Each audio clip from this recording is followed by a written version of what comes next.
These are not the same experience, though they often get conflated.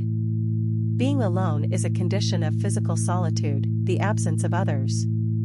Being lonely is an internal state, the experience of disconnection, of not being reached, of being fundamentally unreached.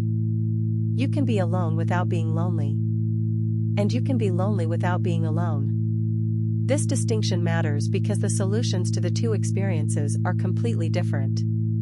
If the problem is aloneness, physical isolation, the absence of human contact, the solution is practical: find more connection, enter more spaces, create more opportunities for contact.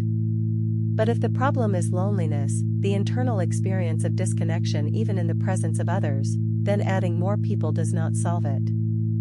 It sometimes intensifies it, because being surrounded by people who cannot reach you makes the disconnection more vivid by contrast.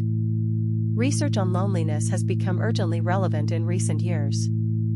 A 2023 report from the U.S. Surgeon General designated loneliness and isolation as a public health epidemic, noting that loneliness is associated with mortality risk equivalent to smoking 15 cigarettes a day.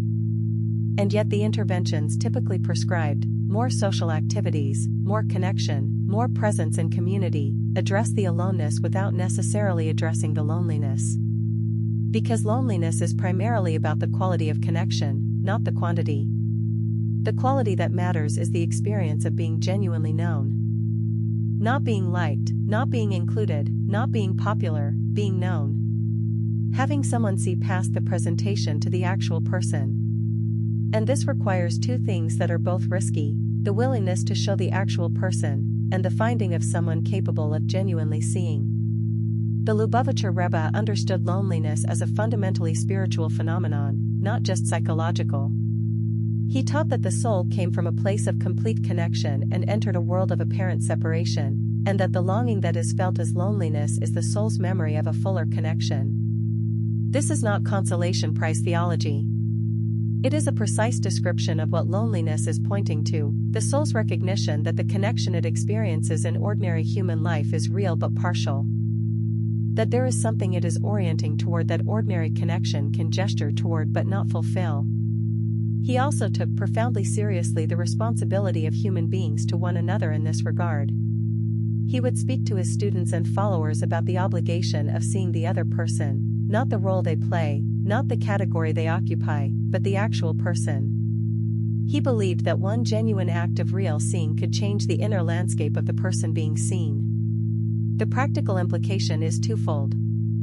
First, learn to distinguish aloneness from loneliness. If you are physically alone and peaceful, that is not a problem. If you are physically among people and experiencing profound disconnection, adding more people will not help.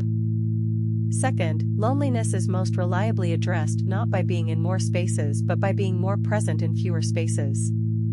One conversation in which you are genuinely present to another person and they to you does more for loneliness than 10 surface interactions. And perhaps most importantly, the capacity to be genuinely reached by another person requires taking the risk of being actually visible. The person who is protecting themselves behind a carefully managed presentation will not be lonely-free no matter how many people they know. Because what they are presenting is not available to be reached. Letting yourself be seen is the risk. The alternative, managing your image in every interaction, forever, is its own kind of permanent solitude.